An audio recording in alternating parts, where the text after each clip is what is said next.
Keheningan tenang di Grace Memorial Gardens tiba-tiba pecah oleh kegaduhan yang mengejutkan. Dari kabut pagi, seekor anjing German Shepherd yang penuh lumpur berlari ke arah pemakaman. Cakarnya menghentak rumput yang basah. Para pelayat yang mengenakan pakaian hitam terkejut dan menyingkir ketika anjing itu berlari langsung ke arah peti mati kecil berwarna putih. "Hentikan anjing itu!" teriak seseorang, tapi si Shepherd sudah sampai di sana. Cakarnya yang kotor mendarat di atas permukaan peti mati yang mengkilap, dan dia mengeluarkan rintihan tinggi penuh rasa panik. Roberto Marchetti bergegas maju untuk menariknya menjauh dari peti mati putrinya. Wajahnya dipenuhi rasa sakit yang baru. Namun anjing itu menolak untuk bergerak, mencakar dan menangis lebih keras, seolah mencoba mengatakan sesuatu yang tak bisa dimengerti siapapun.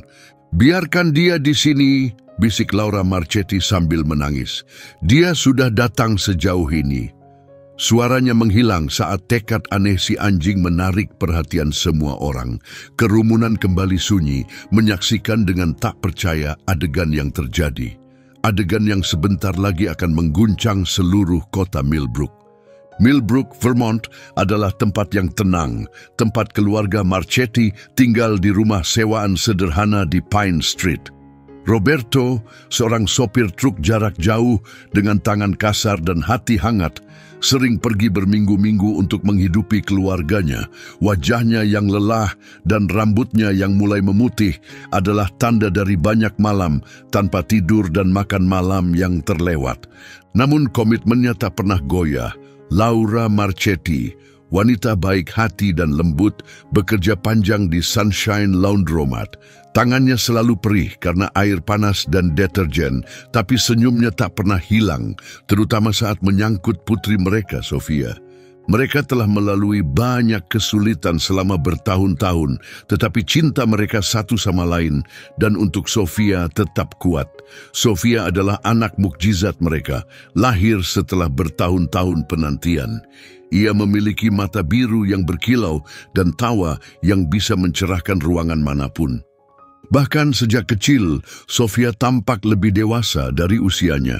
Ia sering duduk di dekat jendela berjam-jam menunggu truk ayahnya muncul di ujung jalan. Meskipun hidup mereka sederhana dan keuangan selalu pas-pasan, Sofia tidak pernah mengeluh. Ia menemukan kebahagiaan dalam hal-hal kecil. Mengumpulkan daun musim gugur, menggambar untuk orang tuanya, dan kemudian menghabiskan waktu bersama Leo. Leo datang ke hidup mereka pada ulang tahun Sofia yang ke-6. Roberto menemukan anak anjing German Shepherd kecil yang ditinggalkan dalam kotak kardus di pinggir jalan saat dia sedang dalam perjalanan. Anjing itu basah kuyup dan menggigil kedinginan. Roberto tahu mereka sebenarnya tidak mampu memberi makan mulut tambahan. Tapi dia tidak tega meninggalkan anjing itu. Ia membungkusnya dengan jaketnya dan membawanya pulang tepat untuk makan malam ulang tahun Sofia. Saat Sofia melihatnya, ada sesuatu yang istimewa yang langsung terjalin di antara mereka. Ia menamainya Leo, dari tokoh favorit dalam buku ceritanya, Leo si Pemberani. Seolah mengerti bahwa dirinya mendapat kesempatan kedua, Leo menjadi teman setia Sofia. Ia tidur di depan pintu kamar Sofia, menemaninya saat makan, dan mengikutinya kemanapun anjing diizinkan. Lama-kelamaan, Leo tumbuh menjadi anjing yang kuat, cerdas, dengan mata cokelat yang dalam dan naluri alami untuk melindungi, terutama saat Roberto sedang pergi bekerja. Leo bukan sekadar hewan peliharaan. Ia adalah penjaga Sofia, tempat rahasianya, dan sahabat terbaiknya. Tak ada yang menyangka betapa pentingnya ikatan itu atau seberapa berat ujian yang akan datang. Musim semi baru saja dimulai di Millbrook Elementary saat bencana terjadi. Sofia, yang kini berusia 8 tahun, punya kebiasaan mengunjungi Leo di pagar sekolah saat waktu istirahat. German Shepherd besar itu duduk tenang di seberang pagar, mengawasinya bermain. Awalnya, staf sekolah sempat protes, tapi sifat tenang dan kesetiaan Leo membuat mereka luluh. Meski begitu, tidak semua orang senang melihat ikatan antara gadis kecil dan anjing itu. Giulia Rinaldi, siswi kelas 5 yang suka berlaku kasar, telah mengganggu Sofia selama berminggu-minggu.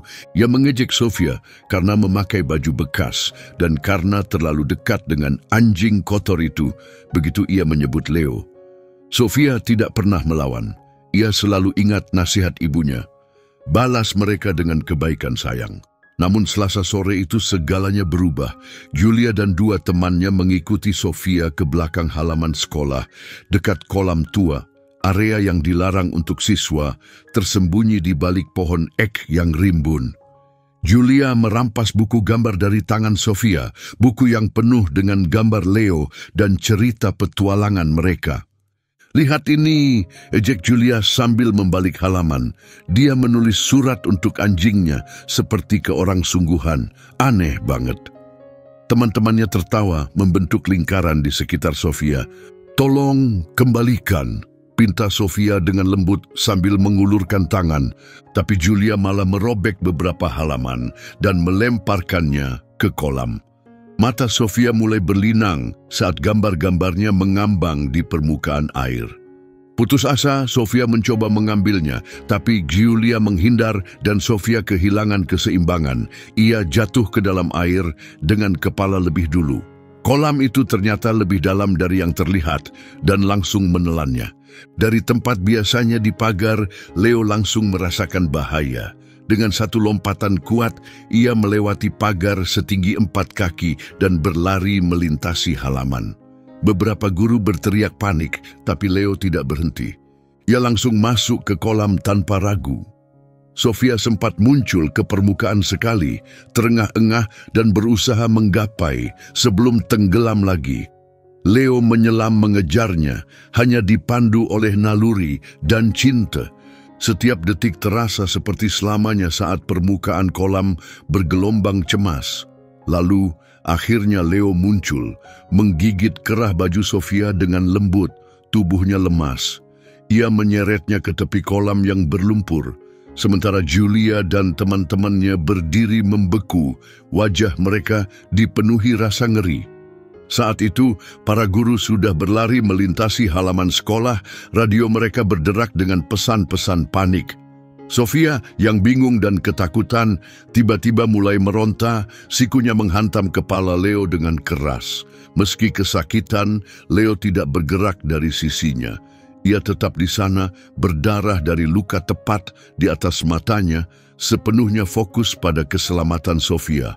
Sementara para guru memberikan pertolongan pertama dan menunggu ambulans, bisikan mulai terdengar di tengah kerumunan yang berkumpul. Ada yang mengira Leo telah menyerang Sofia. Ada pula yang mengatakan dia mendorongnya ke dalam kolam. Giulia dan teman-temannya takut dihukum, memilih diam, tak pernah mengakui apa yang sebenarnya terjadi. Saat para medis tiba, kebenaran sudah mulai disalahartikan. Rumor menyebar dan para orang tua mulai membanjiri kantor sekolah dengan telepon, menuntut tindakan terhadap apa yang mereka anggap sebagai anjing berbahaya. Pak Thompson, kepala sekolah, berdiri di tepi kekacauan itu, wajahnya muram saat melihat Sofia diangkat masuk ke ambulans. Leo mencoba mengikuti, tapi ditahan oleh seorang guru. Tangisannya yang nyaring menggema di halaman, penuh kebingungan dan kesedihan. Fakta sebenarnya akhirnya akan terungkap, tapi tidak sebelum keputusan-keputusan dibuat yang tak bisa dibatalkan. Dampak hari itu berkembang perlahan dan menyakitkan. Sofia dilarikan ke rumah sakit umum Millbrook. Sementara itu, Leo ditinggalkan di belakang, diikat dengan tali tua milik petugas kebersihan di dekat gedung sekolah. Matanya yang bengkak membuatnya sulit melihat, tapi ia tetap menatap ke jalan tempat ambulans melaju. Ia merengek pelan, menunggu. Roberto Marchetti tiba tak lama kemudian, truknya diparkir sembarangan di halaman sekolah. Melihat Leo yang basah dan terluka membuatnya terdiam. "Apa yang terjadi padanya?" tanyanya, melihat darah di wajah anjing itu. Para staf saling berpandangan tak nyaman. Akhirnya Pak Thompson maju ke depan. Ada insiden di dekat kolam, katanya hati-hati. Beberapa murid melaporkan bahwa anjing Anda bertingkah agresif terhadap Sofia sebelum dia masuk ke dalam air. Wajah Roberto mengeras. Kami memahami bahwa mungkin dia sedang mencoba menolong, tambah Thompson. Tapi kehadirannya di sini kini menjadi perhatian serius. Di rumah sakit, Sofia akhirnya cukup tenang untuk menceritakan versinya. Tapi kerusakan sudah terjadi. Orang tua terus menelepon dewan sekolah. Dan forum daring lokal dipenuhi cerita-cerita yang saling bertentangan. Keesokan paginya, petugas pengawas hewan datang untuk memeriksa Leo. Ia duduk diam saat mereka memeriksanya. Area di sekitar matanya kini sepenuhnya bengkak. Mereka mencatat betapa tenangnya Leo, tapi pengamatan itu tidak mengurangi ketakutan publik yang terus berkembang. Sore harinya, saat Sofia kembali dari rumah sakit, ia sangat terpukul mengetahui bahwa Leo telah dicap sebagai ancaman. Dia menyelamatkanku, tangisnya kepada siapapun yang mau mendengarkan. Julia yang mendorongku. Namun Julia dan teman-temannya sudah menyebarkan versi cerita mereka, dan orang tua mereka yang berpengaruh memastikan versi itu dipercaya. Dr. Alberti, dokter hewan setempat yang merawat Leo sejak kecil, memeriksa lukanya. Luka ini adalah bentuk pertahanan diri, katanya dengan tegas, menunjuk pada bengkak di wajah Leo. Jelas dia berusaha melindungi, bukan menyerang. Ia menulis laporan rinci yang membela tindakan Leo. Meskipun begitu, Dewan Sekolah sudah memutuskan Leo dianggap sebagai risiko. Keluarga Marchetti diminta menjauhkan Leo dari lingkungan sekolah atau menghadapi kemungkinan tindakan hukum. Berita itu menghancurkan keluarga tersebut. Kabar pun menyebar bahwa beberapa orang tua berencana menarik anak-anak mereka dari sekolah jika Leo tidak disingkirkan. Roberto dan Laura melewati malam-malam tanpa tidur mencoba mencari jalan keluar. Mereka tidak mampu pindah ke distrik sekolah lain dan sekolah di rumah bukan pilihan karena mereka berdua bekerja. Sementara itu, mereka melihat Sofia dan Leo semakin dekat, ikatan mereka semakin kuat di tengah semua tekanan. Lalu datang pukulan terakhir. Keluarga Marchetti menerima surat dari penyedia asuransi mereka. Mereka akan kehilangan polis asuransi rumah jika Leo tetap berada di properti tersebut karena dianggap sebagai hewan berbahaya. Mereka hanya diberi waktu 10 hari untuk patuh atau kehilangan hak sewa rumah sama sekali. Di tengah semua itu, Leo tetap setia. Dalam keadaan terluka dan bingung, ia masih mencoba berjalan bersama Sofia ke sekolah setiap pagi, berhenti dengan patuh di batas properti tempat ia tak lagi diperbolehkan masuk. Kesetiaannya hanya membuat perpisahan yang akan datang terasa semakin menyakitkan. Millbrook pun terpecah karena masalah ini. Sebagian orang percaya Leo adalah pahlawan, yang lain menyebutnya ancaman. Koran lokal, Millbrook Herald, memuat judul dramatis di halaman depan. Anjing keluarga serang gadis, apakah keamanan sekolah terancam? Artikel itu ditulis oleh reporter junior yang bahkan tak pernah menghubungi keluarga Marchetti, namun langsung memicu kontroversi besar. Di media sosial, grup Facebook kota ramai dengan perdebatan. Salah satu grup dipimpin oleh Ibu Giulia Monica Rinaldi, mengumpulkan lebih dari 500 tanda tangan untuk menuntut aturan ketat soal hewan di dekat sekolah. Situasi Leo dengan cepat menjadi pusat perdebatan panas tentang boleh tidaknya hewan peliharaan berada dekat sekolah. Orang-orang mulai melupakan bahwa selama bertahun-tahun Leo duduk dengan tenang menunggu Sofia tanpa pernah menimbulkan masalah. Minggu itu di gereja, keluarga Marchetti merasakan tatapan penghakiman. Keluarga-keluarga yang biasa mereka doakan bersama kini duduk berjauhan, menghindari tatapan mata. Bahkan keluarga Wilson, tetangga mereka selama hampir 10 tahun, berhenti membiarkan anak-anaknya bermain di halaman jika Leo sedang di luar. Beberapa orang mencoba membela Leo. Dr. Alberti membagikan laporan medisnya secara daring, menjelaskan bahwa luka tersebut membuktikan Leo sedang membela Sofia, bukan menyerangnya. Pak Roberts, yang tinggal di seberang sekolah dan sering melihat Leo menunggu dengan tenang di dekat pagar, menulis surat ke koran lokal yang menggambarkan sifat Leo yang tenang dan penuh kasih. Namun usaha mereka tenggelam dalam gelombang ketakutan dan tuduhan. Situasi semakin memburuk saat orang tua Julia membawa pengacara mengancam akan menuntut sekolah karena membiarkan anjing berada dekat area sekolah. Di bawah tekanan yang semakin besar, Dewan Sekolah mengadakan rapat darurat untuk mengusulkan peraturan baru. Tidak ada hewan peliharaan yang diizinkan berada dalam radius 500 kaki dari sekolah. Jika disahkan, kebijakan ini akan berdampak pada banyak keluarga di daerah itu. Sementara itu, Sofia berjuang dengan caranya sendiri. Teman-teman yang dulu sering bermain dengannya kini menghindarinya di lorong sekolah. Orang tua mereka telah memperingatkan untuk menjaga jarak. Saat makan siang, ia duduk sendirian di meja. Hanya Marco De Luca, anak baru yang pendiam dan keluarganya tidak terlibat dalam kontroversi, yang tetap duduk bersamanya. Keadaan makin memburuk ketika Roberto mulai menerima telepon anonim di tempat kerja. Beberapa penelepon menuduhnya ceroboh karena memelihara anjing berbahaya. Laura pun merasakan dampaknya. Jam kerjanya di laundry dikurangi karena beberapa pelanggan meminta agar tidak dilayani olehnya. Bahkan bisnis kecil pun mulai berpihak. Toko hewan peliharaan yang biasa mereka kunjungi memasang tanda dukungan untuk dewan sekolah. Sebaliknya, sebuah toko kecil di seberang kota diam-diam menawarkan diskon kepada keluarga Marchetti sebagai bentuk dukungan. Komunitas mulai terpecah dan setiap hari terasa semakin sulit untuk menyatukan kembali yang telah retak. Di tengah semua itu, Sofia terus menulis di buku hariannya, mencurahkan isi hatinya dalam setiap halaman. Ia mencatat setiap detail kejadian di kolam, setiap momen yang ia ingat, setiap emosi yang ia rasakan. Ia menambahkan gambar Leo yang menyelam untuk menyelamatkannya, berharap suatu hari seseorang akan percaya pada kebenaran. Banyak halaman ternoda air mata saat ia menulis tentang orang-orang yang dulu ia sebut sahabat kini berpaling darinya. Keluarga Marchetti merasa semakin kesepian setiap harinya. Kota yang dulu terasa akrab kini berubah menjadi dingin dan asing. Yang paling menyakitkan adalah mengetahui bahwa Leo, anjing yang telah mempertaruhkan segalanya demi menyelamatkan putri mereka, kini dianggap sebagai ancaman.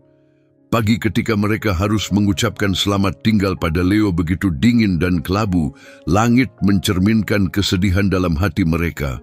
Roberto telah mengatur agar Leo tinggal bersama sahabat lamanya dari dinas militer, Jack Miller, yang tinggal di sebuah peternakan kecil di Chester County. Sekitar 80 km jauhnya, Jack mengelola tempat perlindungan hewan dan berjanji akan merawat Leo dengan baik sampai solusi jangka panjang ditemukan. Sofia tak tidur semalaman. Ia menghabiskan waktu dengan meringkuk bersama Leo di halaman belakang, memeluknya erat di bawah selimut yang diselimuti embun beku. Laura menemukan mereka seperti itu saat matahari terbit, diam, tak bergerak.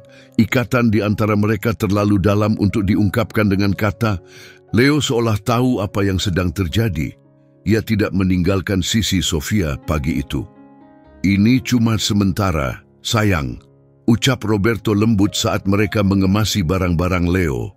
Selimut tuanya yang sudah usang, bola biru kesayangannya, dan sikat yang selalu digunakan Sofia setiap hari Minggu. Tapi suara Roberto yang bergetar menunjukkan bahwa ia sendiri pun tidak yakin.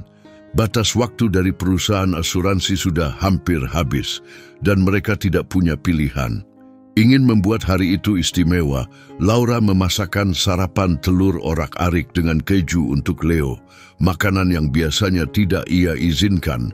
Leo memakannya perlahan, matanya tetap tertuju pada Sofia yang duduk di lantai di sebelahnya, terlalu sedih untuk makan. Ketika truk merah Jack masuk ke halaman rumah, Sofia tak kuasa menahan tangis. "Tolong ayah, jangan biarkan mereka mengambilnya." Tangisnya sambil memeluk Leo. "Aku janji tidak akan dekat-dekat kolam lagi. Aku akan hati-hati." Leo mengeluarkan rintihan pelan dan menjilat air matanya. Ekornya bergerak perlahan, berusaha menenangkannya meski ia tahu akan segera pergi. Roberto harus menarik Sofia perlahan agar Jack bisa menggiring Leo ke truk. Anjing itu tidak melawan. Sifatnya yang tenang dan patuh tetap terlihat bahkan di momen yang memilukan itu. Tapi sesaat sebelum naik ke bak truk, Leo berhenti. Ia menoleh dan menatap Sofia dengan mata penuh kesedihan dan pengertian. Jack, yang telah melihat banyak hewan datang dan pergi, harus memalingkan wajahnya untuk menyembunyikan emosinya. "Aku akan menjaganya dengan baik," kata Jack dengan suara serak. "Kalian boleh mengunjunginya kapan saja." Tapi mereka semua tahu betapa sulitnya melakukan perjalanan itu sering-sering, dengan Roberto yang selalu di jalan dan Laura yang bekerja tanpa henti. Saat truk pergi, Leo terus menatap mereka melalui jendela belakang. Sofia berdiri di jalan masuk rumah lama setelah kendaraan itu hilang dari pandangan. Ia masih berdiri di sana, gemetar dan menangis saat Laura membawanya masuk dengan lembut. Rumah terasa kosong tanpa Leo. Tak ada lagi suara cakar di lantai, tak ada dengkuran lembut dari sudut tempat tidurnya, tak ada gonggongan bahagia menyambut mereka di pintu. Sofia berjalan dari satu ruangan ke ruangan lain, menyentuh mangkuk air kosongnya, tali kekang yang masih tergantung di dekat pintu, dan tempat di bawah meja tempat Leo biasa tidur siang. Malam itu, tubuhnya menyerah. Demam datang, emosinya akhirnya mengalahkannya. Laura tetap di sisinya, menggenggam tangannya semalaman saat Sofia menangis dalam tidurnya dan menyebut nama Leo berulang kali. Rasa sakit karena menghukum seorang pahlawan, karena memisahkan ikatan yang begitu murni, adalah beban yang tak bisa ditanggung oleh siapapun. Malam itu, Roberto berada di garasi, mengatur ulang alat-alat yang sebenarnya sudah ia rapikan berkali-kali. Itu caranya untuk meyakinkan diri bahwa mereka telah melakukan yang harus dilakukan. Alternatifnya, kehilangan asuransi, kehilangan rumah sewa, bahkan mungkin pekerjaannya akan lebih buruk. Setidaknya, itu yang terus ia katakan dalam hati. Tapi semua logika di dunia tidak cukup untuk menghapus rasa berat di dadanya. Beberapa hari setelah kepergian Leo, Sofia sering tanpa sadar meraih ke sampingnya, berharap Leo ada di sana saat ia membaca atau mengerjakan PR. Tapi yang ia temukan hanya udara kosong. Ia menyimpan sikat bulu Leo di atas meja kecil di samping tempat tidurnya. Dan kadang-kadang Laura menemukannya menangis diam-diam ke dalamnya setelah waktu tidur. Tapi yang paling menyakitkan adalah melewati pagar sekolah tempat Leo biasa menunggu. Setiap pagi, Sofia berhenti dan menatap ke petak rumput kosong itu sampai lonceng pertama memaksanya berjalan lagi. Ia hampir tak lagi mendengar bisikan saat berjalan di lorong sekolah. Rasa sakit karena kehilangan Leo menutupi segalanya. Tanda-tanda pertama bahwa ada sesuatu yang salah datang secara perlahan. Sekitar 3 minggu setelah Leo pergi, Laura menyadari Sofia mulai kehilangan nafsu makan. Ia hanya mendorong makanan di piringnya, mencicipi sedikit, tapi jarang menghabiskan apapun. Energi cerah yang dulu selalu ia bawa perlahan memudar, dan lingkaran hitam muncul di bawah matanya.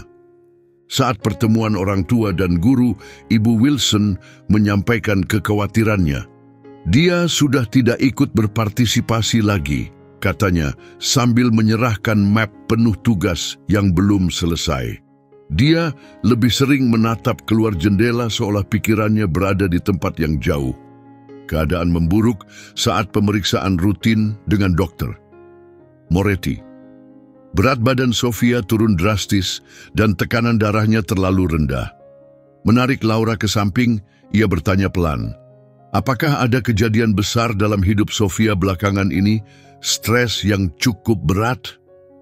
Ketika Laura menceritakan tentang Leo, kekhawatiran dokter semakin dalam. Ia pernah melihat anak-anak berduka karena hewan peliharaan sebelumnya, tapi ini berbeda. Gejala yang dialami Sofia terlalu parah. Tes darah menunjukkan bahwa sistem kekebalan tubuhnya mulai melemah. Duka yang ia rasakan benar-benar menggerogoti kesehatannya. Yang awalnya hanya pilek ringan berubah menjadi batuk dan flu berkepanjangan, lalu infeksi berulang. Daya tahan tubuh yang dulu ia bangun lewat bermain di luar bersama Leo runtuh seiring ketidakhadiran anjing itu. Roberto mulai mengurangi jam kerja untuk mendampingi mereka ke dokter yang kini menjadi semakin sering. Setiap spesialis membawa kekhawatiran baru, gangguan tidur, tingkat hormon stres yang tinggi, nafsu makan yang semakin menurun. Tagihan medis menumpuk dengan cepat, menambah tekanan emosional dengan beban keuangan. Setiap malam, Laura membawa rasa takut bersamanya. Ia memeriksa Sofia berkali-kali saat tidur, seringkali menemukan bantalnya basah oleh air mata. Boneka anjing yang mereka berikan kepada Sofia, German Shepherd, berbulu lembut yang dimaksudkan untuk menghiburnya, hanya terdiam di sudut. Itu bukan pengganti. Di sekolah, kesepian Sofia semakin dalam. Beberapa teman sekelas yang awalnya mencoba menghiburnya mulai menjauh, bingung bagaimana menghadapi kesedihannya. Saat istirahat, ia duduk di bangku yang sama, tepat ia biasa melambaikan tangan pada Leo melalui pagar, memeluk erat buku hariannya ke dada. Buku kecil itu menjadi satu-satunya teman curhatnya, penuh dengan kenangan, gambar, dan halaman yang didedikasikan untuk anjing yang ia cintai. Suatu hari yang sangat berat, Sofia pingsan saat pelajaran olahraga. Perawat sekolah langsung menelepon ambulans. Menyaksikan putri mereka dibawa masuk ke ambulans untuk kedua kalinya dalam beberapa bulan nyaris menghancurkan hati Roberto dan Laura. Di rumah sakit, dokter mengonfirmasi ketakutan mereka. Tubuh Sofia berada di bawah tekanan ekstrem. Dr. Moretti menjelaskan bahwa trauma emosional bukan hanya mempengaruhi suasana hatinya, tapi menyerang seluruh sistem tubuhnya. Ia menyarankan terapi, tapi asuransi mereka hanya menanggung sebagian kecil dari biayanya. Sementara itu, Jack terus memberi kabar tentang Leo, tapi mendengar tentang anjing itu justru memperburuk keadaan. Leo juga kehilangan nafsu makan dan sering duduk menatap jalan menuju Millbrook. Meskipun dirawat dengan baik oleh Jack, jelas bahwa Leo juga menderita. Rasa sakit karena perpisahan menghantam mereka berdua, menunjukkan betapa dalam ikatan mereka sebenarnya. Laura mulai menemukan buku catatan Sofia, dipenuhi gambar yang sama berulang kali. Leo duduk di pagar sekolah, menunggu. Konselor sekolah menyarankan bahwa obsesi ini tidak sehat. Tapi Sofia tak bisa melepaskannya. Pikirannya, hatinya, harapannya, semuanya masih bersama Leo. Ironi pahit ini tak luput dari perhatian siapapun. Dalam upaya melindungi siswa dari apa yang dianggap ancaman, sistem justru menyakiti anak yang seharusnya mereka lindungi. Namun, peraturan dan ketakutan memiliki bobot lebih besar daripada empati dan tak ada yang berubah. Meskipun kesehatan Sofia terus memburuk, tagihan medis terus datang seperti biasa, semakin tebal setiap kali. Suatu malam, Roberto dan Laura duduk di meja dapur, membentangkan semua tagihan seperti setumpuk kartu nasib yang kejam. Angkanya sangat mengejutkan, biaya kunjungan dokter, tes, resep, konsultasi terapi, asuransi mereka nyaris tidak menutup kebutuhan dasar. "Kita bisa jual truk itu," kata Roberto akhirnya. Suaranya datar. Itu satu-satunya harta berharga mereka. Tapi menjualnya berarti ia tidak bisa lagi bekerja. Laura menghitung ulang dengan kalkulator lamanya, berharap entah bagaimana jumlah akhirnya akan berubah. Tapi tidak, semua tabungan yang mereka kumpulkan bertahun-tahun dengan perhitungan ketat lenyap hanya dalam beberapa bulan. Putus asa untuk bertahan, ia mulai bekerja 16 jam sehari di laundry. Tangannya jadi kasar dan berdarah karena deterjen yang keras. Roberto mengambil pekerjaan mengemudi malam hari, shift paling berat dan berisiko, tapi juga yang paling tinggi bayarannya. Meski begitu, tetap saja tidak cukup. Sofia butuh perawatan medis khusus dan asuransi pedesaan mereka hanya menanggung sebagian kecil dari biaya di luar jaringan. Mereka mulai menjual semua yang bisa dilepas, peralatan memancing kesayangan Roberto, porselen warisan Laura, bahkan pakaian lama Sofia ke toko barang bekas. Telepon dari penagih utang mulai datang saat makan malam. Mereka melewatkan satu pembayaran hipotek, lalu satu lagi. Tagihan utilitas menyusul. Mereka berhasil menjaga listrik tetap menyala melalui cicilan, tapi gas diputus.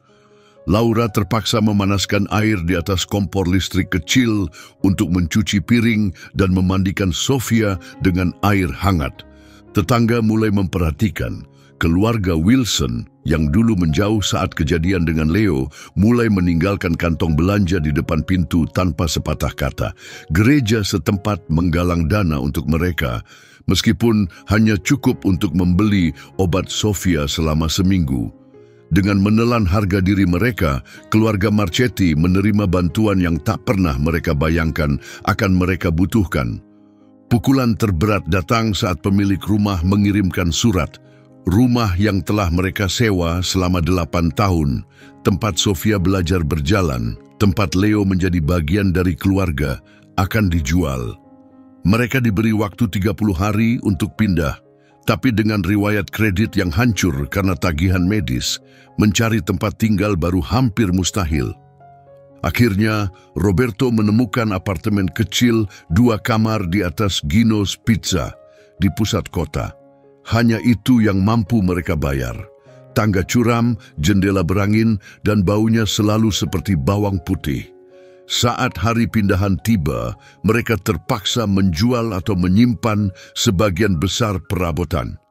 Rumah baru mereka terlalu sempit untuk menampung lebih dari barang-barang penting. Tempat tidur Sofia sekarang berada di ruangan yang sama, tempat keluarga itu memasak, makan, dan duduk. Tak ada ruang untuk gambar-gambarnya, dan satu-satunya jendela menghadap ke dinding bata kosong. Ia tak berkata apapun, tapi orang tuanya mendengar tangis pelan saat mereka mengemas barang-barang milik Leo. Mereka bahkan tak bisa menyimpan tempat tidur atau mainan Leo. Ruangnya tak cukup.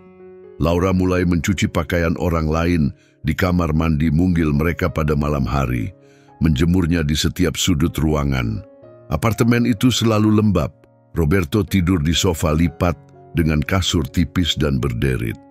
Punggungnya selalu sakit tiap pagi, tapi ia tak pernah mengeluh. Lalu datang saat yang paling mereka takutkan. Mereka harus membatalkan panggilan bulanan ke Jack. Paket telepon mereka dipangkas seminimal mungkin demi menghemat biaya, dan panggilan jarak jauh tak lagi termasuk. Satu-satunya cara Sofia mendengar kabar tentang Leo pun hilang. Suatu malam, Roberto menemukan Laura duduk di tangga luar apartemen mereka lewat tengah malam, memegang tumpukan tagihan tak terbayar dan menangis diam-diam. Kita yang membuatnya seperti ini, bisiknya, kita mengambil sahabat terbaiknya, dan sekarang bahkan rumah yang layak pun tak bisa kita berikan padanya. Roberto memeluknya, tapi tak punya kata-kata penghiburan. Ia sendiri tak tahu bagaimana mereka bisa bertahan. Yang mereka tahu hanyalah obat Sofia harus diutamakan. Segala hal lain, makanan, tagihan, sewa, harus menunggu. Kesehatan Sofia telah menjadi satu-satunya fokus mereka. Mereka belajar bertahan hidup hanya dengan kopi dan roti diskon. Mereka mencuci pakaian dengan sabun tangan di wastafel. Seragam sekolah Sofia dijahit ulang berkali-kali sampai tambalannya pun punya tambalan. UGD Rumah Sakit Umum Millbrook telah menjadi rumah kedua mereka. Kali ini Sofia kembali pingsan di sekolah. Sebuah ambulans membawanya ke rumah sakit. Di bawah cahaya putih yang menyilaukan, ia tampak lebih kecil, lebih rapuh dari sebelumnya. Laura menggenggam tangan putrinya yang lemas, sementara Roberto mengisi lagi satu tumpukan berkas rumah sakit. Seorang perawat melaporkan suhu tubuh Sofia 40,1 derajat dan segera menghubungkannya ke monitor. Itu perawat yang sama yang sudah melihat Sofia beberapa kali sebelumnya dan matanya menunjukkan kekhawatiran saat mencatat penurunan berat badan yang mengkhawatirkan. Seragam sekolah Sofia kini menggantung longgar di tubuhnya. Dr. Moretti yang sejak awal menangani Sofia datang masih mengenakan pakaian golf. Ia langsung meninggalkan lapangan saat mendengar kabar. Senyum hangat biasanya tak tampak, yang ada hanya ekspresi serius dan penuh fokus. "Berapa lama dia tidak sadarkan diri?" tanyanya sambil menyinari mata Sofia dengan senter kecil. "Dia pingsan saat makan siang," jawab Laura dengan suara bergetar. "Dia sudah tidak makan lagi." Ia tak sanggup melanjutkan. Pikirannya melayang pada saat-saat ketika Sofia biasa makan bersama Leo, bagaimana anjing itu meletakkan kepalanya di pangkuan sambil menerima potongan kecil makanan dari tangan Sofia. 2 hari berikutnya dipenuhi tes, dokter bergantian dan ketakutan yang semakin membesar.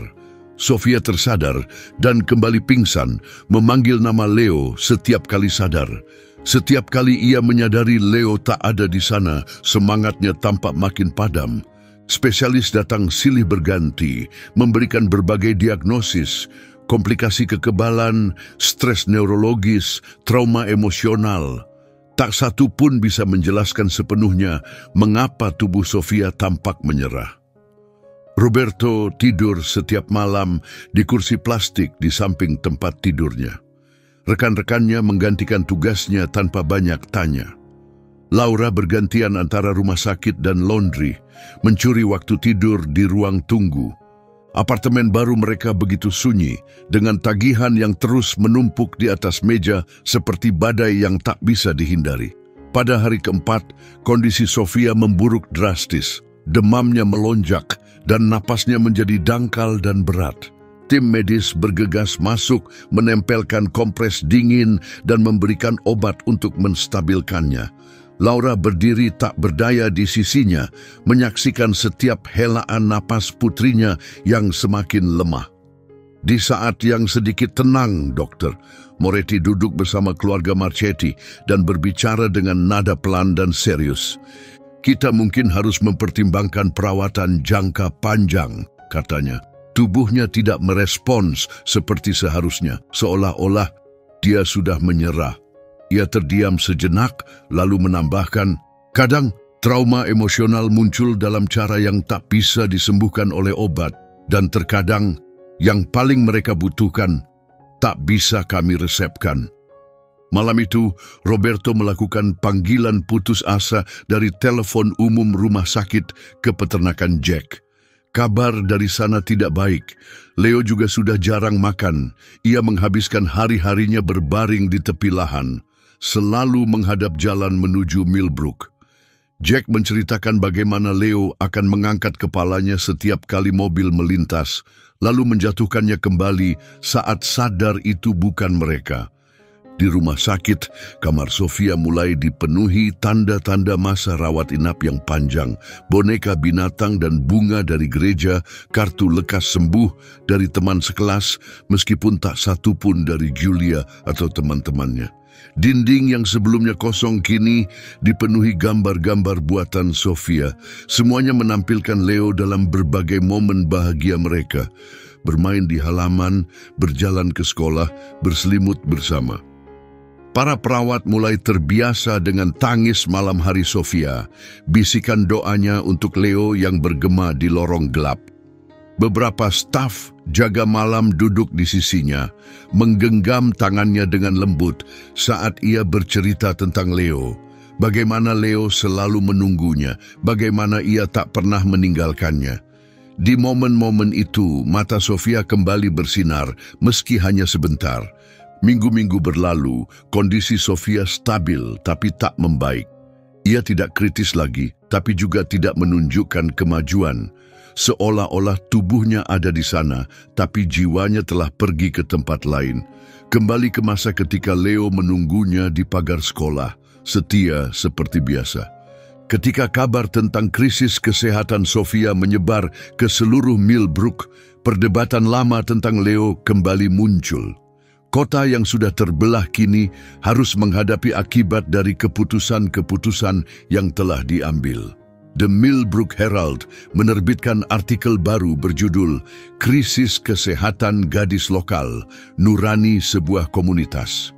Tulisan itu kali ini ditulis oleh reporter yang lebih bijak, menjelaskan kondisi kesehatan Sofia yang menurun dan mempertanyakan apakah pemisahan dari Leo ikut berperan. Surat-surat masuk ke redaksi. Ada yang menyatakan dukungan, ada yang menyampaikan penyesalan. Di Millbrook Elementary, nada di antara para siswa mulai berubah. Meja Sofia kosong selama berminggu-minggu. Marco De Luca, satu-satunya teman yang selalu setia, berbicara saat upacara pagi.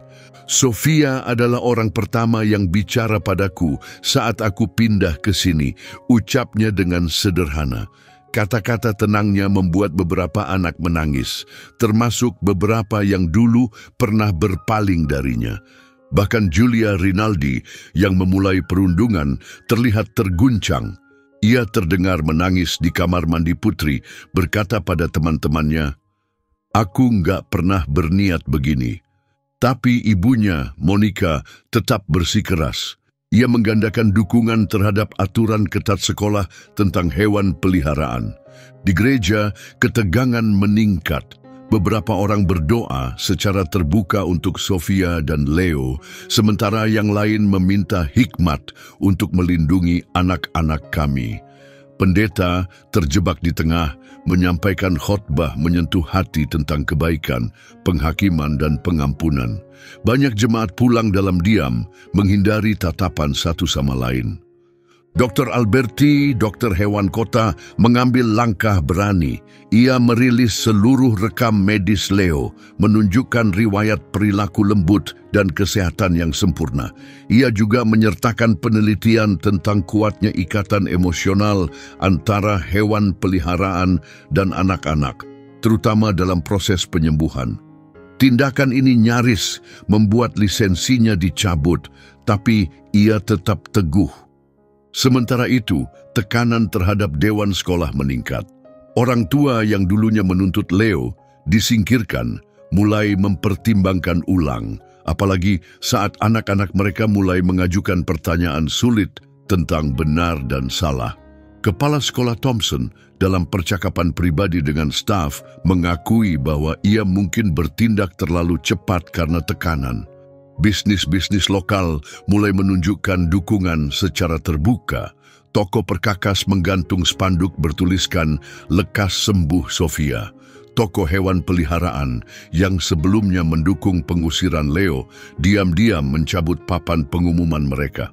Toko hewan lainnya yang sejak awal mendukung keluarga Marchetti melangkah lebih jauh. Mereka mengadakan penggalangan dana untuk membantu membayar biaya rumah sakit Sofia dan memajang foto Sofia dan Leo di jendela depan mereka. Bahkan keluarga Wilson yang dulu menjauh, kini aktif mendukung. Mereka mengatur jadwal makanan untuk keluarga Marchetti dan Pak Wilson sendiri menawarkan tumpangan kepada Roberto saat truk mereka mogok. Anak-anak mereka mengunjungi rumah sakit setiap hari, membawa kartu buatan tangan dan hadiah kecil untuk Sofia. Namun perubahan paling mengejutkan datang dari petugas Jenkins, petugas yang dulu membantu menegakkan pengusiran Leo. Ia mulai meneliti kisah-kisah serupa di seluruh negeri dan menemukan beberapa kasus di mana anjing bisa mendeteksi masalah kesehatan anak-anak sebelum dokter mengetahuinya. Semakin banyak ia membaca, semakin besar keraguan tumbuh di benaknya. Presentasinya di hadapan Dewan Kota mengisyaratkan bahwa mungkin mereka terlalu cepat menilai Leo sebagai ancaman. Anak-anak dengan kepolosan mereka tampaknya menangkap sesuatu yang dilupakan orang dewasa. Mereka mulai membawa foto hewan peliharaan mereka sendiri ke kamar rumah sakit Sofia, menceritakan kisah tentang cinta dan kesetiaan yang dibawa oleh binatang. Satu kelas, murid kelas 5, memutuskan untuk membuat petisi agar Leo dikembalikan. Mereka mengumpulkan tanda tangan saat jam istirahat, berjalan dari satu kelompok ke kelompok lain dengan penuh semangat. Tapi rintangan masih ada. Tim hukum distrik sekolah menyarankan agar aturan tidak diubah karena bisa menimbulkan risiko hukum.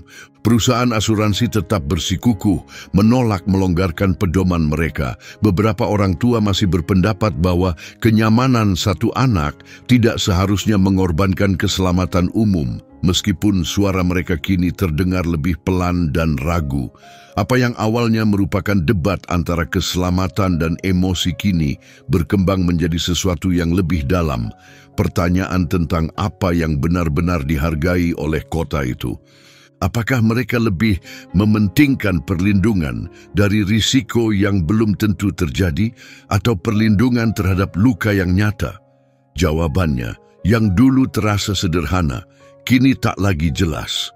Titik balik terjadi pada Selasa malam yang hujan saat Sofia masih terbaring di rumah sakit.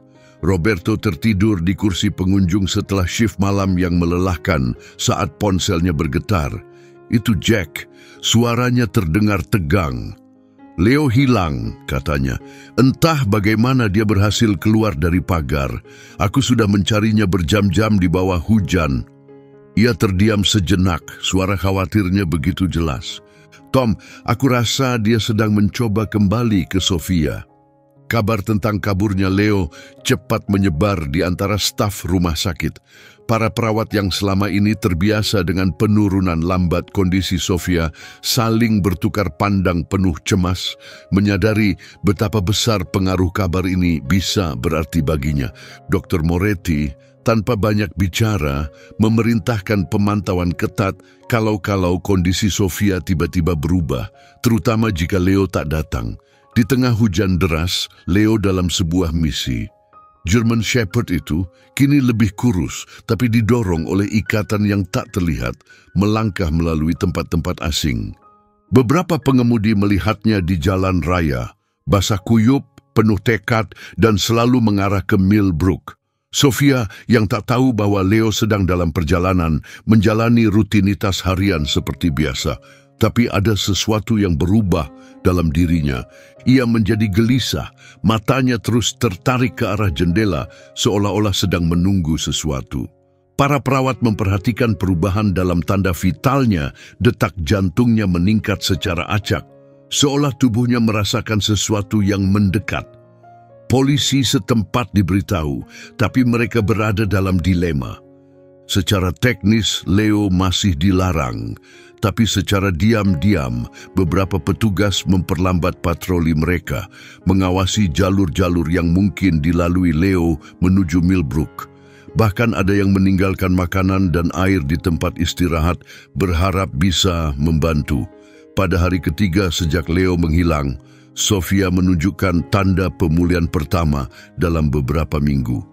Demamnya turun sedikit dan tanpa diminta, ia meminta makanan. Tim medis tak punya penjelasan, tapi mereka merasa didorong harapan. Yang mereka tidak tahu, Leo sudah mencapai pinggiran Millbrook. Naluri arahnya semakin tajam di setiap langkah. Laura, ibu Sofia, melihat putrinya jadi lebih waspada dan mulai berharap. Sofia mulai berbicara lebih banyak, bertanya tentang rumah dan menunjukkan ketertarikan pada kartu dan hiasan di kamarnya. Rasanya seperti ia bisa merasakan bahwa Leo semakin dekat.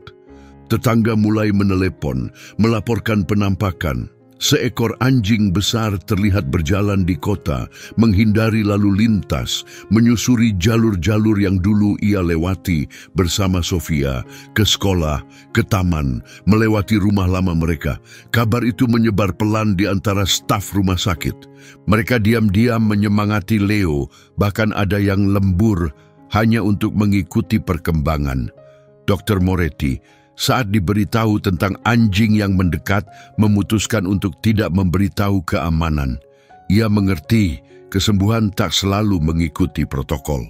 Tanda-tanda vital Sofia terus membaik dalam cara-cara yang tak bisa dijelaskan. Tekanan darahnya stabil, napasnya menjadi tenang, dan wajahnya mulai menunjukkan sedikit warna. Staf menulis catatan di rekam medisnya dengan campuran kejutan dan harapan.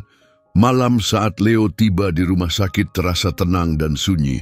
Seorang satpam berhati lembut yang mendengar cerita dari putrinya di kelas Sofia pura-pura tak melihat saat si anjing penuh lumpur dan kelelahan itu melintasi halaman. Dipandu oleh naluri murni, Leo melangkah melalui lorong-lorong rumah sakit. Para perawat jaga malam yang sudah menunggunya membantunya lewat dalam diam, menunjuk arah menuju ruang anak. Beberapa dari mereka menyeka air mata saat berjalan bersamanya, sadar bahwa mereka sedang menyaksikan sesuatu yang tak akan mereka lupakan. Di kamarnya, Sofia terbangun dari tidur, monitornya menyala. Sebelum siapapun bisa bereaksi, hidung basah menyentuh tangannya dan rengekan lembut yang familiar mengisi udara. Pertemuan kembali mereka begitu indah, meskipun terlalu singkat. Sofia membaik hampir seketika, tanda-tanda vitalnya menguat, dan untuk pertama kalinya dalam berbulan-bulan, senyumnya kembali. Staf yang tersentuh dalam hati mereka menyingkirkan aturan dan membiarkan Leo tetap di sisinya. Namun, hanya 3 hari setelah Leo datang, semuanya berubah. Di pagi buta, suhu tubuh Sofia tiba-tiba melonjak. Perawat yang berjaga menemukannya demam tinggi, padahal suhu ruangan tetap dingin. Leo tak pernah beranjak dari sisi Sofia, selalu waspada dan cemas. Ketika ia mulai kesulitan bernapas, Leo menggonggong dan merengek, memberi peringatan pada staf. "Ada yang salah," bisik Sofia, mencengkeram bulu Leo dengan jari-jari lemah. Leo merintih kembali, menempel erat padanya saat para perawat bergegas masuk ke kamar. Dr. Moretti dipanggil dari rumah dan tiba untuk menemukan suhu tubuh Sofia naik cepat, meskipun semua upaya telah dilakukan. Laura dan Roberto, lelah dan tak berdaya, hanya bisa menyaksikan napas putri mereka semakin lemah. Kegelisahan Leo semakin jelas setiap menit berlalu, perilakunya mencerminkan rasa takut yang memenuhi ruangan. "Dia harus dipindahkan ke ICU," perintah dokter. Moretti dengan suara tegas, penuh tekanan. Saat mereka bersiap memindahkannya, mata Sofia membelalak panik. "Jangan biarkan mereka bawa Leo pergi," bisiknya. "Tolong." Itulah kata-kata terakhir yang jelas ia ucapkan. Saat tempat tidurnya didorong menuju ICU, detak jantung Leo menurun tajam di monitor terdekat.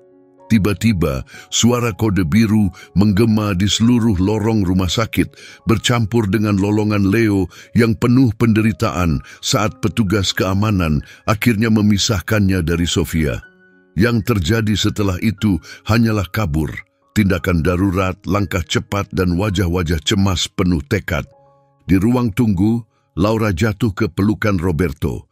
Mereka telah melampaui titik air mata. Roberto menyandarkan dahinya ke pintu, isak pelan lolos dari bibirnya. Pukul 03.47 dini hari, dokter. Moretti keluar dari ICU, wajahnya pucat. Kata-katanya datang perlahan jauh, seolah melalui air. "Maafkan kami sudah melakukan segalanya." Teriakan Laura memecah keheningan seperti kaca pecah. Roberto berdiri terpaku, tangannya menggantung dalam posisi doa. Matahari akhirnya terbit, memancarkan cahaya dingin pada boneka dan gambar yang kini terasa seperti kenangan bisu dari harapan yang hilang. Leo tak mau pergi dari depan pintu ICU. Ia berbaring di sana dengan diam sampai Jack dipanggil lagi untuk menjemputnya. Kabar itu menyebar ke seluruh Millbrook seperti bayangan gelap. Di sekolah, bendera dikibarkan setengah tiang dan meja kosong Sofia menjadi tugu perpisahan, dipenuhi gambar dan catatan selamat tinggal. Diliputi oleh rasa bersalah, Giulia Rinaldi akhirnya mengakui kebenaran tentang apa yang terjadi di tepi kolam. Sambil menangis, ia menceritakan semuanya kepada orang tuanya. Ibunya, Monica, mulai mempertanyakan kampanye yang selama ini ia pimpin melawan Leo. Konsekuensi dari semua keputusan itu terasa berat bagi siapapun yang telah berperan dalam memisahkan Sofia dari sahabat setianya.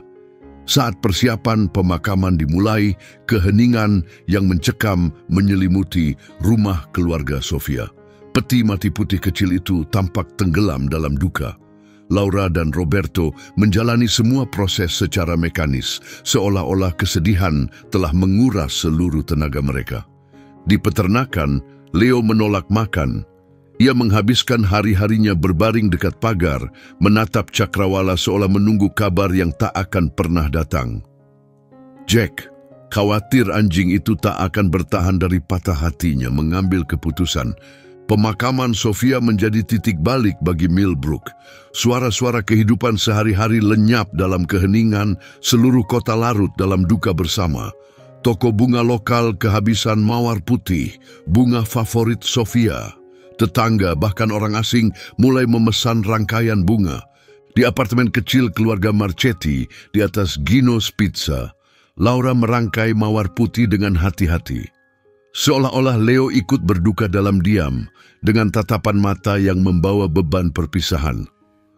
Rumah duka diubah menjadi ruang yang mencerminkan kehidupan Sofia yang singkat namun penuh makna.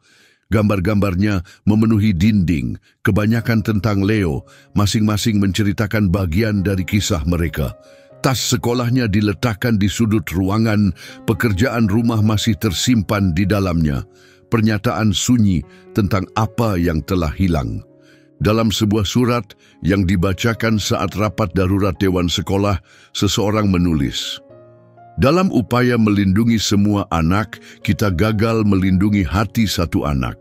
Surat itu memicu perdebatan panas, tapi tak ada yang bisa mengubah apa yang sudah terjadi. Julia dan teman-teman sekelasnya meminta untuk berbicara di pemakaman, dibebani rasa bersalah. Niat mereka tulus, tapi disertai kesadaran yang menyakitkan bahwa semua sudah terlambat. Monica melihat rasa sakit putrinya, merasakan perih dari penyesalannya sendiri. Perempuan-perempuan gereja memasak kaserol dan pai, berharap makanan bisa membawa sedikit penghiburan saat kata-kata tak mampu. Mereka diam-diam menyiapkan meja di ruang bawah tanah, dan percakapan mereka yang pelan sering pecah menjadi isakan lembut saat mengenang kebaikan dan kelembutan hati Sofia.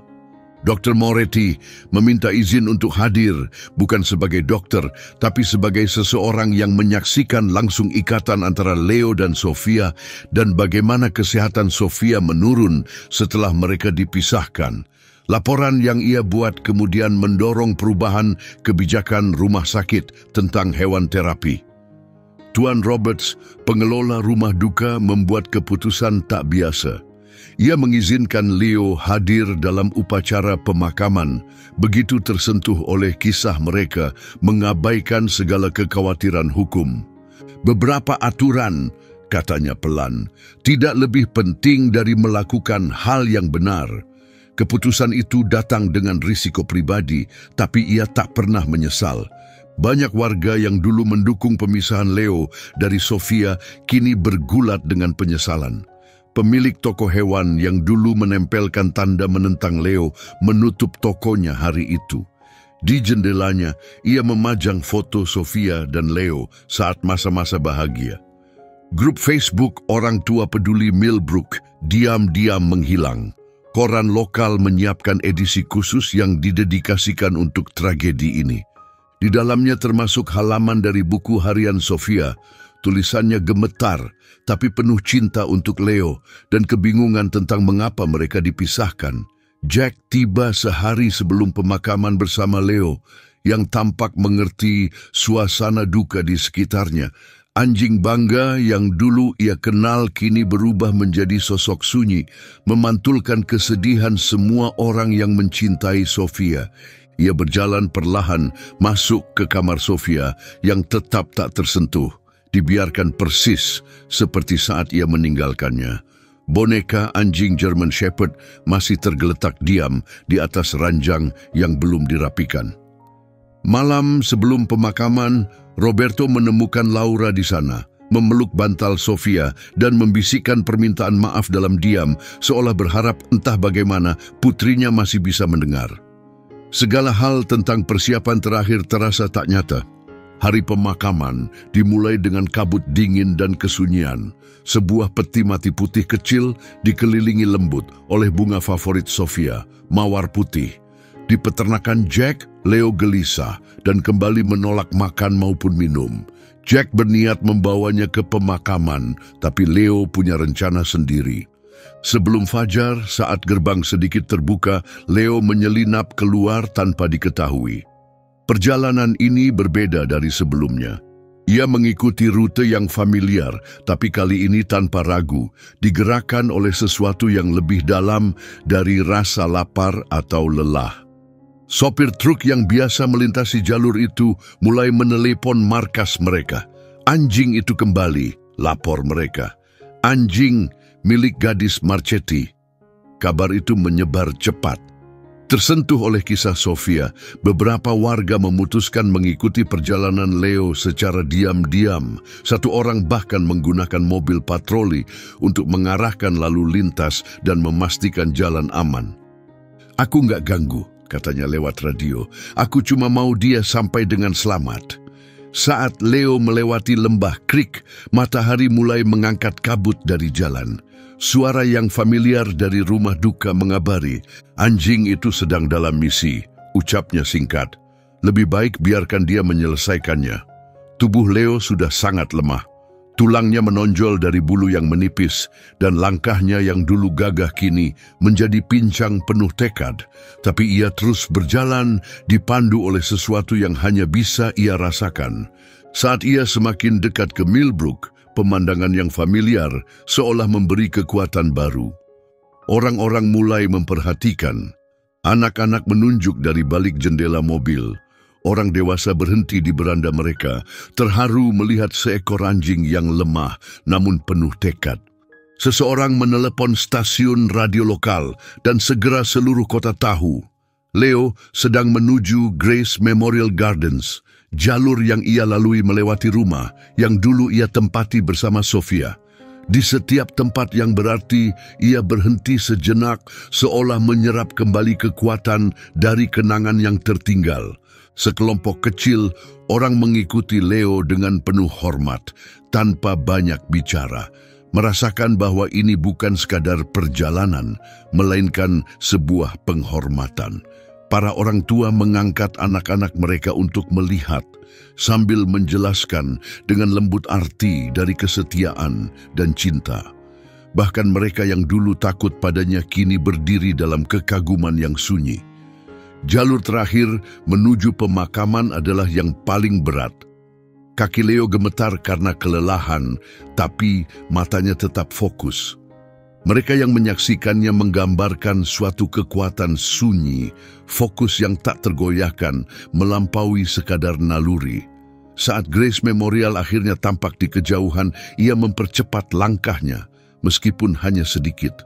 Meski terlihat sangat lemah, ia terus maju melintasi rumput tempat para pelayat telah berkumpul. Tak seorang pun mencoba menghentikannya. Kerumunan kecil yang mengikutinya berdiri diam, tahu bahwa momen ini sepenuhnya milik Leo.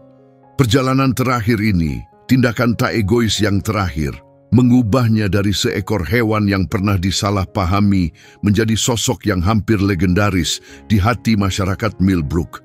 Ia telah membawa mereka keluar rumah di bawah langit kelabu, bukan hanya untuk berduka, tapi untuk menyaksikan sesuatu yang sakral. Di barisan depan, Roberto dan Laura duduk bergandengan tangan. Wajah mereka kosong karena luka yang tak bisa disembuhkan oleh kata-kata.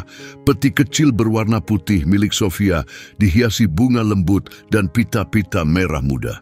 Sebuah foto sekolah di atas papan penyangga menampilkan senyum ceria dari hari-hari yang lebih bahagia.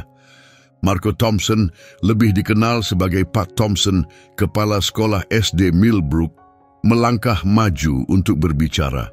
Tapi kata-kata yang telah disiapkan menghilang. Dengan suara pelan, ia berkata, "Kami mengecewakannya. Dalam upaya melindungi semua, kami tidak melindungi siapapun." Suaranya pecah. Anggota Dewan Sekolah tampak gelisah, tak mampu menatap siapapun. Julia Rinaldi maju berikutnya, didampingi ibunya. Tangannya gemetar saat membuka secarik kertas. "Maaf aku berbohong, maaf aku kejam, maafkan aku," isaknya sebelum akhirnya menangis tak terkendali. Ibunya menuntunnya menjauh dengan lembut. Upacara dilanjutkan dengan lagu dan pembacaan, namun keheningan berat tetap menyelimuti. Semua yang hadir merasakannya, beban bersama atas keputusan yang pernah dibuat dan akibat yang tak bisa ditarik kembali. Rasa sakit itu menggantung di udara. Roberto berdiri untuk berbicara, sosoknya yang tinggi tampak membungkuk karena duka. "Sofia mencintai hidup," ia mulai, suaranya serak.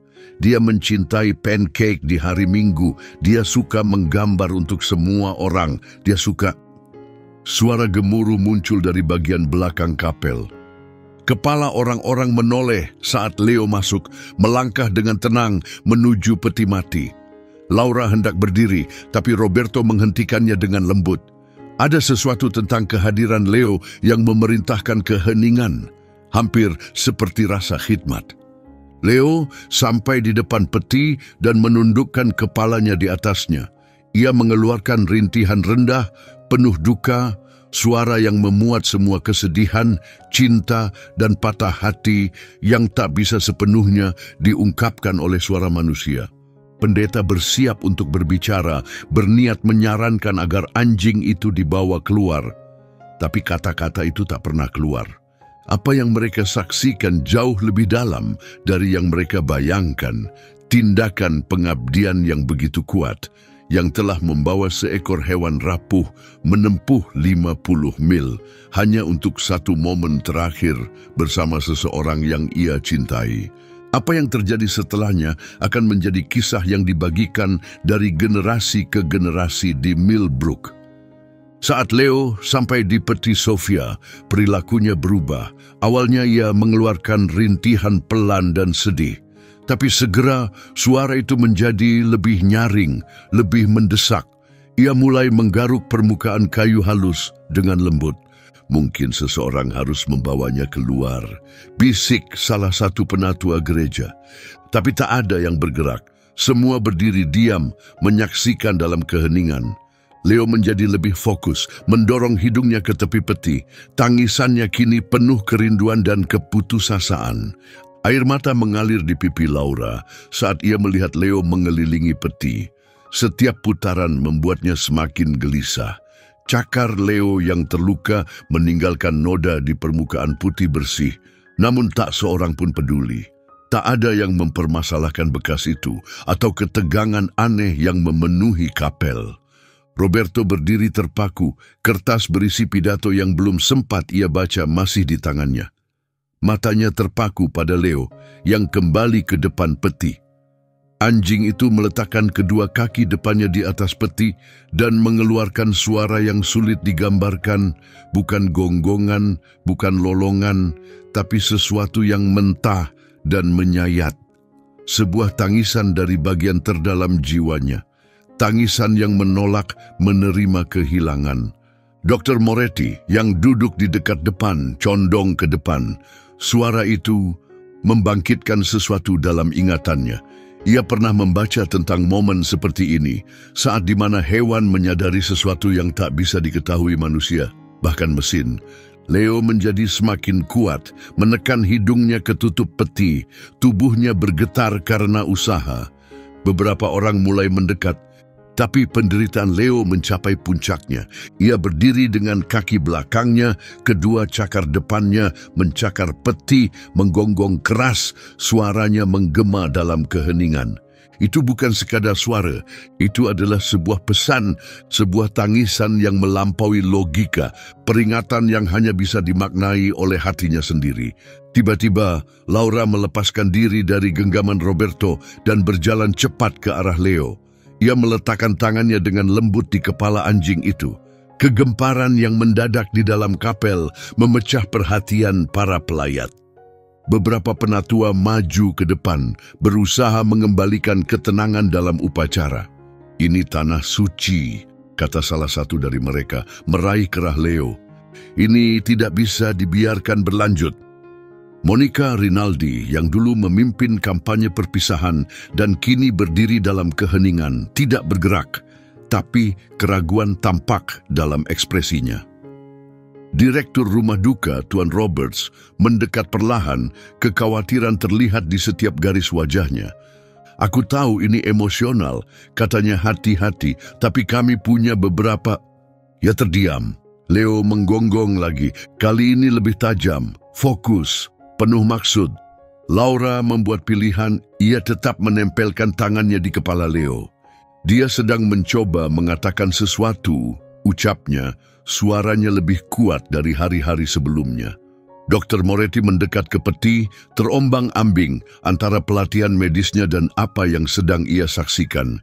"Selama bertahun-tahun praktik saya," ia mulai berbicara.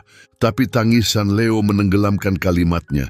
"Ini bukan lagi tentang duka, ini telah menjadi sesuatu yang mendesak, sesuatu yang menuntut untuk didengar." Bisik-bisik mulai menyebar di antara kerumunan saat ketidakpastian memenuhi ruangan. Ada yang berbisik Leo harus dibawa keluar, yang lain meminta kesabaran, ingin melihat apa yang akan terjadi.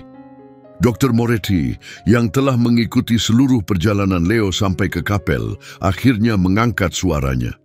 "Aku melihat anjing ini berjalan 50 mil hanya untuk sampai ke sini," katanya dengan keyakinan. "Kalau dia mencoba menunjukkan sesuatu pada kita, kita berutang pada Sofia untuk memperhatikannya." Lalu dari bagian belakang kapel, suara lain memecah diskusi. Dr. Giulio Sartori, seorang dokter darurat pensiunan yang datang untuk memberikan penghormatan terakhir, maju ke depan. "Aku pernah menyaksikan hal seperti ini sebelumnya," katanya, suaranya tua namun berwibawa. "Itu terjadi bertahun-tahun lalu di Chicago, situasi yang sangat mirip."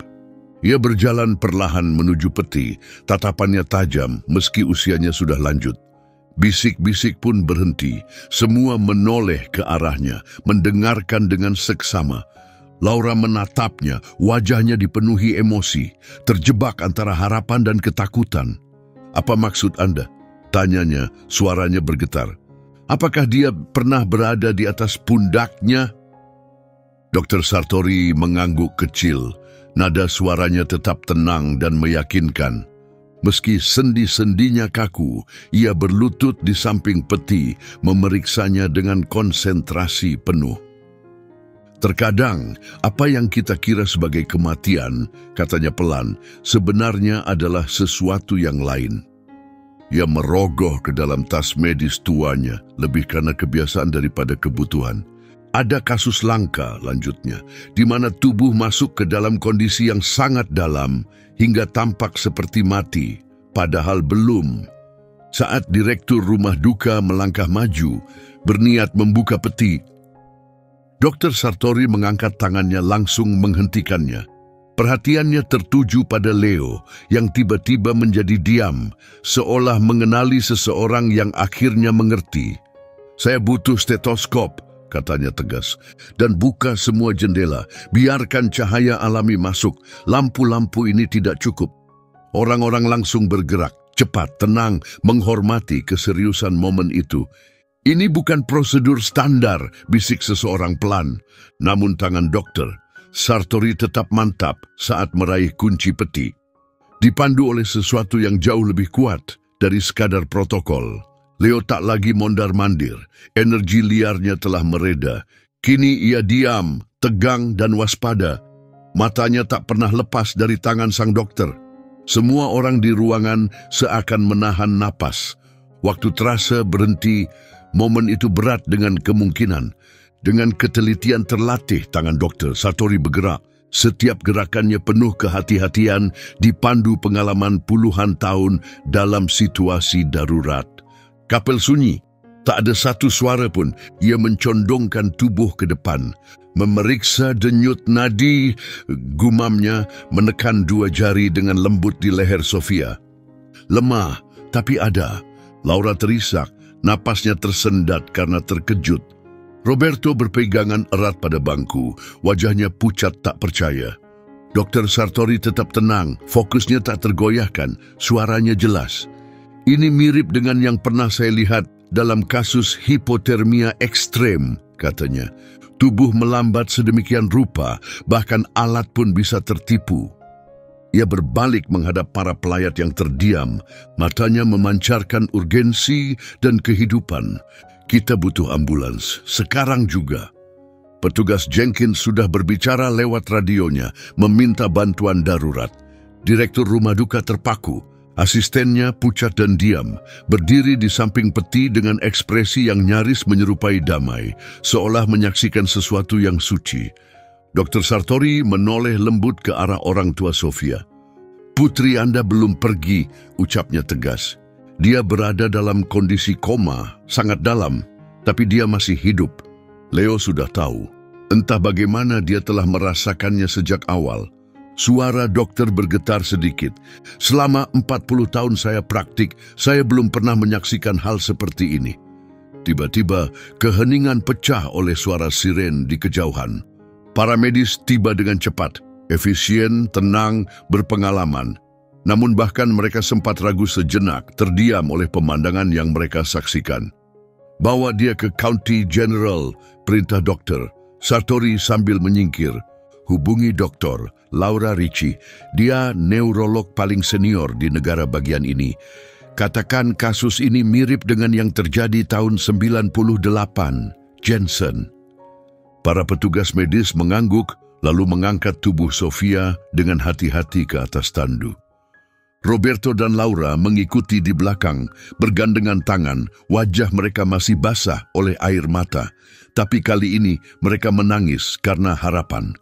Di rumah sakit kondisi sebenarnya, Sofia perlahan mulai terungkap. Dr. Ritchie menghabiskan seluruh malam memeriksa tanda vitalnya, berdiskusi dengan para ahli, dan menelusuri berkas medis untuk mencari kasus serupa. "Ini kasus luar biasa," katanya kepada timnya. "Kondisi Sofia memburuk karena trauma dan syok berat. Tanda-tanda vitalnya turun begitu rendah sampai tidak terdeteksi oleh tes standar." Saat kebenaran muncul, itu memicu gelombang ketertarikan di kalangan dokter dan spesialis. Akta kematian Sofia secara resmi ditarik kembali. Laporan medis baru diajukan. Namun yang paling membuat semua orang tercengang adalah Leo. Dr. Ritchie menyampaikan pemikirannya. "Leo entah bagaimana bisa mengenali apa yang tidak bisa dikenali oleh teknologi kami. Anjing memang sejak lama diketahui memiliki kemampuan merasakan perubahan dalam tubuh manusia yang sering luput dari mesin. Dalam kasus ini, naluri dan tekad Leo menyelamatkan nyawanya. Tak lama kemudian media mengepung rumah sakit, ingin meliput kisah yang mereka mulai sebut sebagai keajaiban di Grace Memorial. Namun Roberto dan Laura, dikawal oleh petugas keamanan, hanya fokus pada satu hal, membantu Sofia pulih. Leo diberi izin khusus untuk tetap berada di kamarnya. Kehadirannya membawa ketenangan, tanda vital. Sofia menunjukkan peningkatan nyata saat ia berada di dekatnya. Dr. Sartori, orang pertama yang menemukan denyut halus Sofia, rutin datang untuk memantau kondisinya. "Selama bertahun-tahun saya di bidang ini," ucapnya lembut, memandang Leo yang berbaring di samping ranjang Sofia. "Saya belum pernah melihat sesuatu yang seajaib ini. Kami para dokter mungkin punya pengetahuan, tapi Leo, dia punya sesuatu yang lain sepenuhnya. Sesuatu yang tulus, cinta yang tak tergoyahkan. Apa yang terjadi pada Sofia menjadi pelajaran berharga bagi seluruh kota. Pengingat untuk tidak terlalu cepat mengambil kesimpulan dan untuk benar-benar mendengarkan mereka yang mencintai dengan sepenuh hati." Dewan sekolah yang sangat tersentuh oleh kejadian ini mulai menulis ulang kebijakan mereka untuk mendukung kebutuhan emosional dan pribadi siswa, tidak hanya kesehatan fisik dan mental mereka. Komunitas yang dulu terpecah kini bersatu dengan cara yang luar biasa. Gerakan Bawa Pulang Leo yang dimulai oleh anak-anak beberapa minggu sebelumnya tumbuh menjadi kampanye belas kasih dan perubahan. Monica Rinaldi menjadi salah satu suara terkuatnya, bekerja keras untuk membatalkan aturan-aturan yang dulu ia dukung. Dalam rapat dewan sekolah yang penuh emosi, ia berbicara kepada rekan-rekannya dengan kejujuran, "Kita telah membuat kesalahan."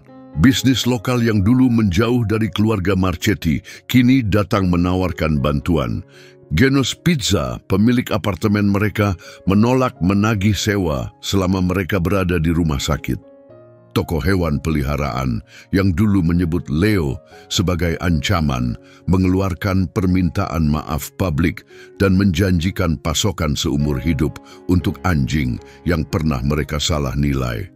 Kotak donasi bermunculan di meja kasir di seluruh kota, mengumpulkan dana untuk membantu biaya medis Sofia. Siswa SMA mulai menjual gelang persahabatan buatan tangan bertema Leo dan Sofia. Bahkan perusahaan asuransi yang dulu memaksa Leo dipindahkan mengirim kabar melalui agen lokal mereka, menawarkan untuk memulihkan polis keluarga Marchetti dengan pengecualian khusus untuk Leo. Julia Rinaldi dan teman-temannya memutuskan untuk mengubah penyesalan mereka menjadi sesuatu yang berarti. Mereka membentuk kelompok siswa yang bertujuan menghentikan perundungan dan mendorong empati. Mereka membagikan kisah perjalanan Sofia kepada keluarga lain, berharap itu bisa menginspirasi perubahan. Dr. Alberti, dokter hewan yang sejak awal membela Leo, bekerja sama dengan Dewan Kota untuk menulis ulang aturan tentang hewan di ruang publik. Pedoman baru difokuskan pada perilaku hewan, bukan ras atau ukurannya. Perhatian khusus diberikan kepada hewan pendukung dengan pengakuan atas peran penting yang mereka mainkan. Gereja yang sangat tergerak oleh apa yang mereka saksikan membentuk dana khusus untuk membantu keluarga yang menghadapi kesulitan serupa, mengingatkan semua orang betapa kuatnya ikatan antara manusia dan hewan, dan betapa pentingnya untuk tidak menghakimi terlalu cepat. Kepulangan Sofia terasa seperti awal dari babak baru. Setelah berminggu-minggu di County General, akhirnya ia cukup kuat untuk pulang. Pada hari ia dipulangkan, lorong rumah sakit dipenuhi dokter dan perawat. Banyak dari mereka telah menyaksikan sendiri kesetiaan Leo. Air mata memenuhi mata mereka saat Sofia berjalan melewati, menstabilkan dirinya dengan satu tangan di punggung Leo. Di luar, kejutan menanti. Pak Wilson, mantan tetangga mereka, berdiri bersama putrinya Jennifer, seorang agen properti. "Kami sudah menyiapkan sesuatu," katanya, menyerahkan sebuah amplop kepada Roberto. Di dalamnya ada akta rumah kecil di Maple Street. Rumah itu dibeli melalui usaha komunitas dan diberikan kepada keluarga Marchetti sebagai hadiah. Rumahnya sederhana, tapi sempurna, 3 kamar, halaman tempat Leo bisa berlari, dan tanpa tangga agar Sofia bisa bergerak dengan mudah saat proses pemulihannya. Pekerja lokal bergotong royong untuk merenovasi rumah tersebut. Bunga favorit Sofia telah ditanam di halaman depan. Relawan menangani seluruh proses pindahan dari apartemen kecil mereka. Ibu-ibu gereja mengisi dapur dengan bahan makanan. Para remaja mengecat kamar dengan warna-warna cerah dan ceria. Toko furnitur lingkungan menyumbangkan tempat tidur, termasuk sebuah bantal besar untuk Leo diletakkan tepat di samping ranjang baru Sofia.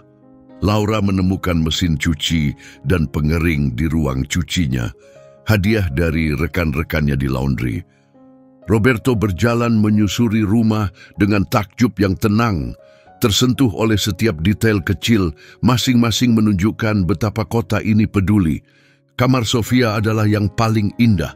Gambar-gambarnya tentang Leo telah dibingkai secara profesional dan digantung di dinding. Kursi jendela menghadap ke halaman belakang, sempurna untuk membaca dengan Leo di dekatnya. Di atas mejanya terletak sebuah jurnal dengan gambar jejak kaki anjing di sampulnya, hadiah dari teman-teman sekelasnya. Malam pertama mereka di rumah baru, keluarga itu duduk bersama di ayunan teras, menyaksikan matahari terbenam. Sofia bersandar lembut pada Leo dan Roberto merangkul mereka berdua. Kedamaian sederhana karena bersama, aman, dan dicintai terasa seperti anugerah terbesar di dunia. Tak lama setelah itu, pada pagi musim semi yang cerah, Sofia berdiri dengan bangga di podium SD Millbrook. Leo duduk di sisinya. Seluruh sekolah berkumpul untuk merayakan peluncuran Sudut Sahabat, sebuah ruang baru di mana siswa dapat menghabiskan waktu bersama hewan terapi saat jam makan siang dan istirahat. Saat aku membaca dan belajar, Sofia memulai, suaranya jernih dan percaya diri. Kadang, cinta yang paling tulus datang dengan 4 kaki dan ekor yang bergoyang. Penonton tertawa lembut, banyak dari mereka mengenang peran masing-masing dalam kisah yang membawa mereka ke sini. Sekolah telah berubah begitu banyak. Lorong-lorong kini menampilkan foto Leo dan hewan terapi lainnya bersama poster-poster yang mengajarkan tentang dukungan emosional dan kebaikan terhadap hewan. Julia Rinaldi, yang kini menjadi salah satu sahabat terdekat Sofia, memimpin klub kebaikan sekolah, menyebarkan inklusi dan persahabatan. Meski Dr. Alberti telah pensiun, ia masih sering datang mengunjungi Sofia. Ia mendirikan yayasan untuk mengeksplorasi hubungan penyembuhan antara manusia dan hewan, menggunakan kisah Leo dan Sofia sebagai pusatnya. Karya yayasan itu telah memengaruhi kebijakan rumah sakit di seluruh negara bagian. Laura telah meninggalkan pekerjaannya di laundry untuk memimpin program outreach yayasan. Sementara Roberto kini mengambil rute yang membawanya pulang setiap malam. Halaman rumah mereka kini dipenuhi tawa. Anak-anak tetangga bermain sementara Leo tetap berjaga. Leo sendiri sudah menua. Moncongnya mulai beruban, tapi semangatnya tak pernah berubah. Ia masih berjalan bersama Sofia ke sekolah setiap hari, sekarang sebagai anjing terapi resmi, disambut oleh semua orang. Saat Sofia mengakhiri pidatonya, ia membungkuk untuk memeluk Leo. Leo membalas dengan jilatan lembut di pipinya. Cinta tidak selalu meninggalkan bulu di mana-mana, ucap Sofia. Suaranya dipenuhi kedewasaan yang jauh, melebihi usianya. Kadang, cinta itu seperti seekor German Shepherd yang tak pernah berhenti percaya padamu. Tepuk tangan yang mengikuti bukan hanya untuk kata-katanya, itu untuk semua yang telah membawa mereka ke momen ini. Untuk kesalahan dan pertumbuhan, untuk kekuatan luar biasa dari cinta tanpa syarat, dan yang paling penting, untuk seekor anjing bernama Leo yang telah menunjukkan kepada seluruh kota apa arti kesetiaan sejati. Pelajaran terbesar dalam hidup sering datang dalam cara yang paling tak terduga. Dalam perjalanan Leo dan Sofia, kita diingatkan tentang hal-hal yang benar-benar berarti, kesetiaan yang tak pernah pudar, kebersamaan dalam komunitas yang peduli, dan keberanian untuk mengakui ketika kita pernah salah. Seiring waktu berlalu, kita kadang lupa bahwa cinta tak selalu hadir lewat kata-kata. Ia hidup dalam pengabdian diam dari seorang sahabat yang tetap berada di sisimu, apapun yang terjadi. Cerita ini membangkitkan kenangan, momen-momen ketika lingkungan kita berdiri bersama di masa-masa sulit. Saat di mana kita harus mengesampingkan ego demi melakukan hal yang benar. Dan kebijaksanaan sunyi yang telah diberikan hewan peliharaan kita selama bertahun-tahun. Cerita ini mencerminkan momen-momen indah itu. Saat tetangga saling menjaga, saat anak-anak mengingatkan orang dewasa tentang arti kepedulian, dan saat kesempatan kedua datang tepat ketika harapan seolah telah hilang. Bagi kita yang telah melihat komunitas kita berubah, yang pernah merasakan jarak tumbuh seiring waktu, kisah Leo dan Sofia dengan lembut mengingatkan kita bahwa nilai-nilai yang kita pegang erat, kebaikan, keterhubungan, belas kasih masih hidup dalam diri kita. Mereka hanya butuh momen yang tepat untuk bangkit kembali. Cerita ini menunjukkan bahwa bahkan saat kita semakin dewasa, kita tetap bisa belajar, tetap bisa berubah, dan masih punya kesempatan untuk membuat perbedaan. Dan mungkin kebenaran paling kuat dari semuanya adalah ini. Kebijaksanaan tak selalu datang dari usia. Kadang kebijaksanaan datang dari seekor anjing yang tak pernah menyerah, pada orang-orang yang Ia cintai. Terima kasih telah bersama kami dalam kisah hari ini. Jika cerita ini menyentuh hati Anda, jangan lupa untuk subscribe channel ini untuk kisah-kisah lainnya. Tinggalkan like dan beritahu kami di kolom komentar apa arti kisah ini bagi Anda. Sampai jumpa di video berikutnya.